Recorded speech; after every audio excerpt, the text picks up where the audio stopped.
Hello guys, welcome back to my podcast channel, Standby Economy. So today topic is about microeconomics. I have invited a few guests from University Technology Maras Gamat. So for our first panel today is Professor Sufyan.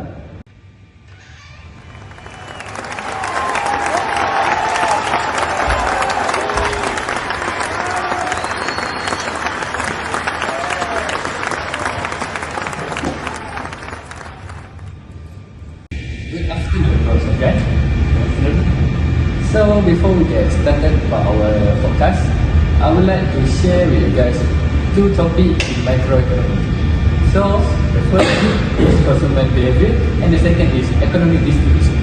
So consumer behavior is about how people use their limited incomes to buy goods or service to meet their needs and get the most satisfaction. Economic distribution is about how income and resources are shared among people in a country. It helps us understand fairness and issues like poverty and inequality. By learning this topic, we can make better financial choices and understand how the economy affects our daily life. So let's get started. So I would like to ask Prof. Sufyan about consumer behavior. So thank you to Mr. Debat. Today I will be explaining the theory of consumer behavior in a very simple way to make sure you guys understand what I'm saying. So what's consumer behavior? So actually consumer behavior is how people make choice to get the most satisfaction or utility from goods and services using limited income. Actually there are two main types of utility, which is total utility and marginal utility. Alright, so total utility is the total satisfaction a person gets from consuming goods or service. For example, if someone eats 3 apples and gains satisfaction, let's say U1, U2 and U3 from each apple, then total utility equals to U1 plus U2 plus U3. We'll try to combine goods in a way that's maximizing their total utility. And next, about marginal utility. Marginal utility is the extra satisfaction from consuming one more unit of a good. So the formula is MU, which is marginal utility, equal to change in PU and divided by change in quality. So we can conclude if MU is positive, total utility increase. And also if MU is 0, total utility is maximum. And if MU is negative, total utility will decrease. Right. So next, about law of diminishing marginal utility. This law says that as you consume more units of the good, the extra satisfaction you get from each new unit will decrease. For example, the first glass of water after a run feels amazing, but the second is okay, but less satisfying. By the third glass, you might feel full or even sick. It shows that marginal utility goes down as consumption increases. Next, about consumer equilibrium. So it's about consumer in equilibrium when they get the maximum satisfaction from their spending and they don't want to change how they spend. They use their income in the most efficient way. Now let's move to cardinal approach to equilibrium. In short, every dollar spent, marginal utility per dollar is equal for all goods. In short, every dollar spent gives the same satisfaction, so there is no need to change how money is spent. Assumption includes 1. People are rational. 2. Money and resources are limited. For the third, utility can be measured and marginal utility of money stay the same, and also utility is additive. So in conclusion, we can describe that consumers try to get the most utility with limited income, and also total utility adds up all satisfaction.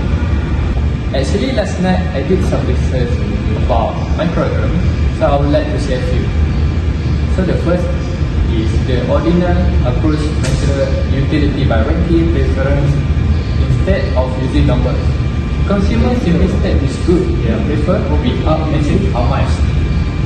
Indifference curve show a combination of two goods that give equal satisfaction. The definition include rank, preference, sensitivity, non-satisfaction, and distribution marginal rate of substitution. One key characteristic is that indifference curve never intersect and usually consistent and logical consumer choices. So the next is I will explain the concept of the budget line and consumer equilibrium. So a budget line shows the different combination of two groups. A consumer can purchase with a fixed income. It represents the financial limitation of consumer first. When income or the price of food changes, the budget line will shift. For example, if income increase while price remain the same, the line shift outward. Consumer equilibrium occurs when the budget line touch the indifference curve, meaning the consumer has maximized the satisfaction within their income limit. So, thank you for Prof. Sufyan. So, for our next learner is Dr. Adam.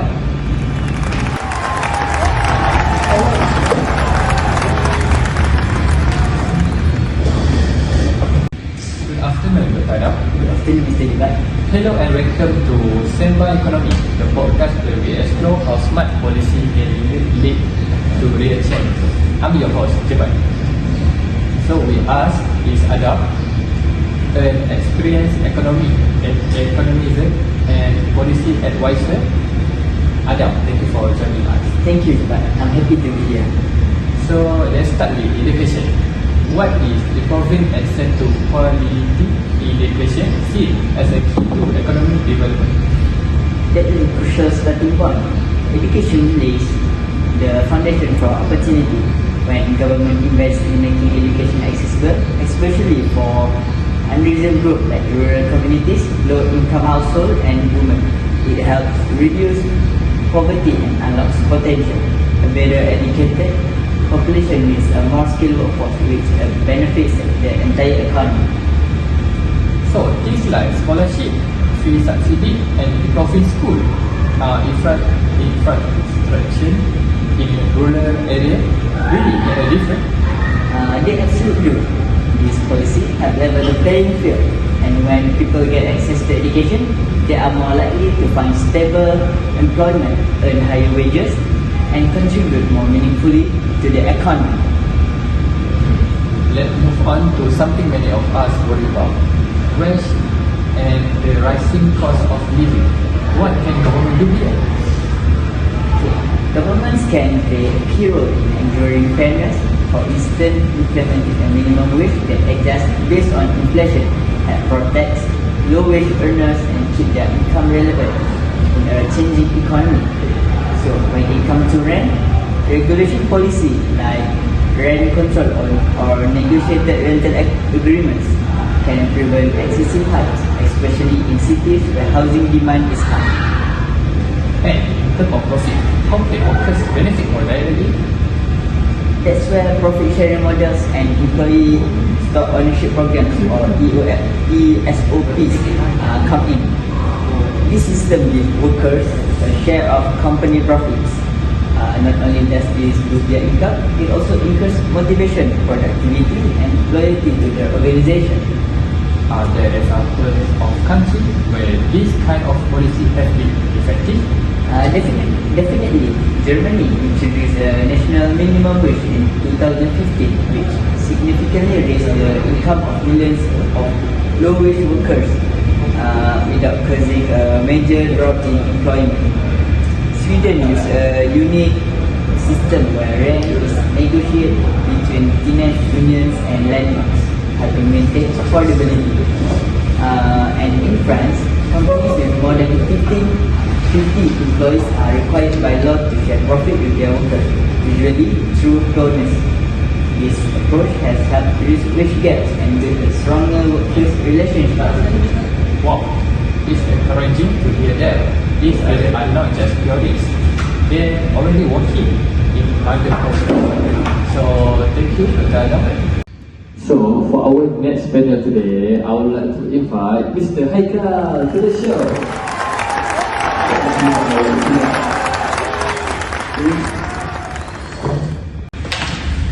So, welcome back. Today, we exploring the theory of economic distribution and how wages are determined in a perfectly competitive labor market. Joining us is economy lecturer Haikal. Thank you, but great to be here. Let's begin. What is economic distribution? If our country total income or output is shared among the four factors of production, such as labor, land, capital, and entrepreneurship. Each receive a different reward. Wages go to labor, wage to land owner, interest to capital providers, and profit to entrepreneurs. So, wages are the return to the labor. Exactly. Wages are the compensation for workers' mental and physical contribution. There are two types.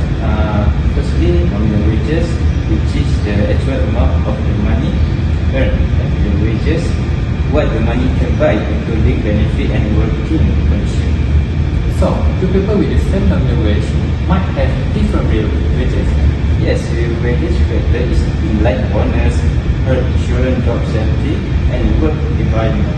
So, someone with better non-monetary benefit actually has higher real wage. So, let's go deeper. How is labor demand retirement? In perfect competition, wages are determined by supply and demand for labor.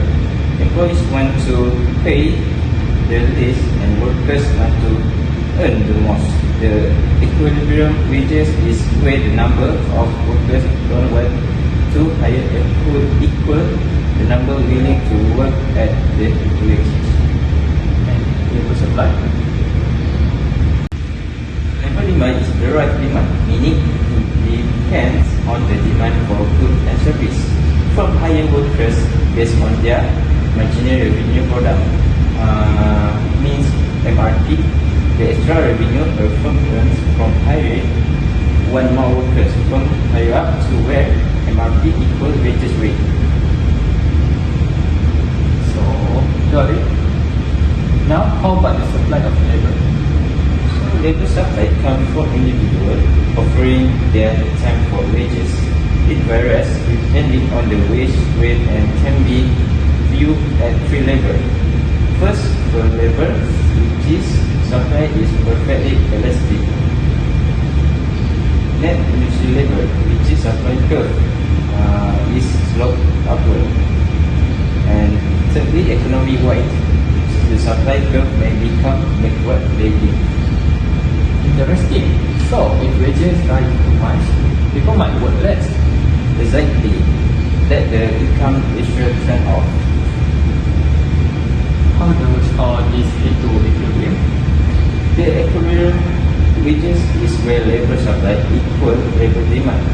At this point, the market hears no surplus or shortage of labor. Imperfect competition from high up to where MRP equal wage, and they cannot influence the wages because they must accept the market rate. So, from wage methods, Yes, in the competitive market with many firms and workers, no single firm, one or worker can set wages. thanks Haikal. That's what a really great overview of how wages and income distribution work in economy. Thank you, Jibat. Always be a pleasure. So, for our last guest today, I would like to invite Sir Daniel.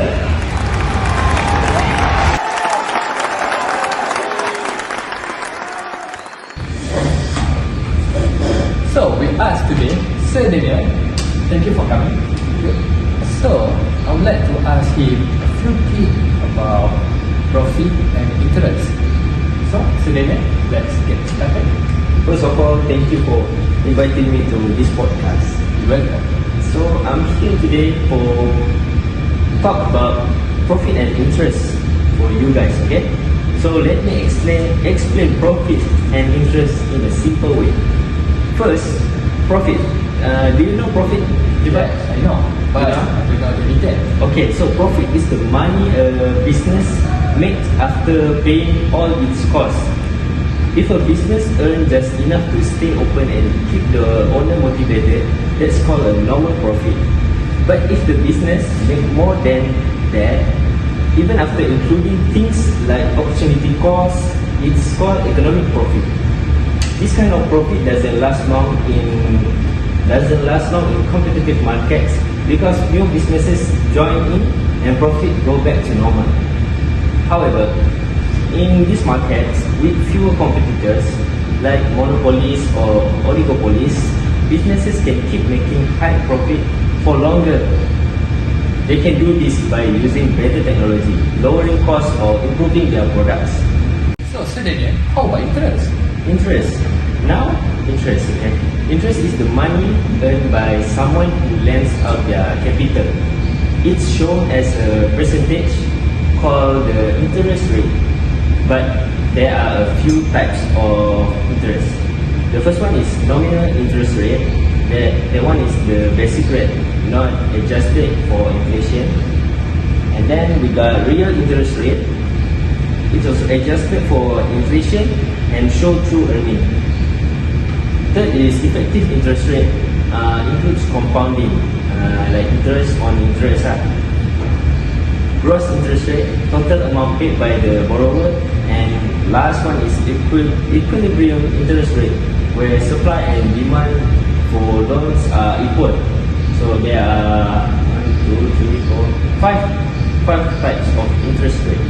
So profit show how much a business earn, and interest show much a lender earn from lending money. Wow, that's a really good That's question all. from Daniel. Yes. So that's a really funny also. So that's all for our podcast today. Thank you guys. Thank you guys for watching. Bye bye.